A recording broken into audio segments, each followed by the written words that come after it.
1. Vladimir Demikhov, the two-headed dog surgeon. On 1954, Soviet surgeon Vladimir Demikhov revealed his masterpiece to the world, a two-headed dog.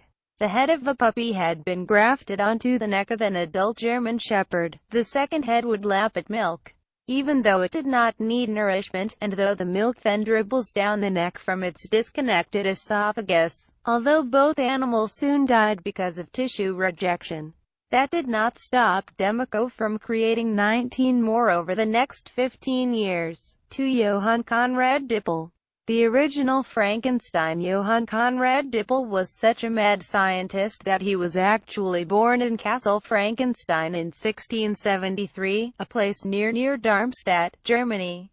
He is said to be the model for Mary Shelley's novel, Frankenstein, though that idea remains controversial. After studying theology, philosophy and alchemy, he created an animal oil made of bones, blood and various other animal products, known as Dippel's oil, which was supposed to be the equivalent to the alchemist's dream of the elixir of life. It is said that some of his work on anatomy involved boiling various body parts in large fats to make some kind of madman's stew, and that he also tried his hand at moving the soul from one corpse to another, possibly with a funnel, a hose and a lot of lubricant. 3. Sergei Bryukhanenko, the dog decapitator. Way before Vladimir Demikhov, Bryukhanenko's mad experiments on dogs led to the development of open-heart procedures.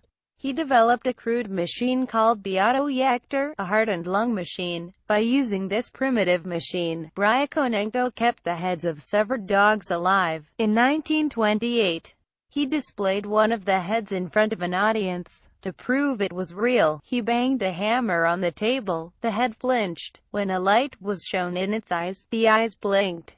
And when it was fed a piece of cheese, the remnants promptly popped out of the esophageal tube, much to the displeasure of disgusted viewers. For Kevin Warwick, the first human cyborg. Kevin Warwick is a British scientist and professor of cybernetics with such a fascination for robots, that he's endeavoring to be the first man ever to become a cyborg.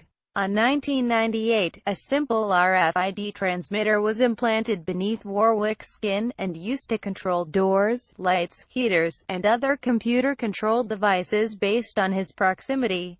The main purpose of this experiment was said to be to test the limits of what the body would accept, and how easy it would be to receive a meaningful signal from the chip. In 2002, a more complex neural interface was implanted on his nervous system, getting access to his nervous signals. The experiment proved so successful that the signal produced was detailed enough for a robot arm to mimic the actions of Warwick's own arm. Later, a highly publicized extension to the experiment, in which a simpler array was implanted into Warwick's wife, with the aim of creating a form of telepathy or empathy using the internet to communicate the signal from afar, was also successful, resulting in the first purely electronic communication experiment between the nervous systems of two humans. His experiments are still on.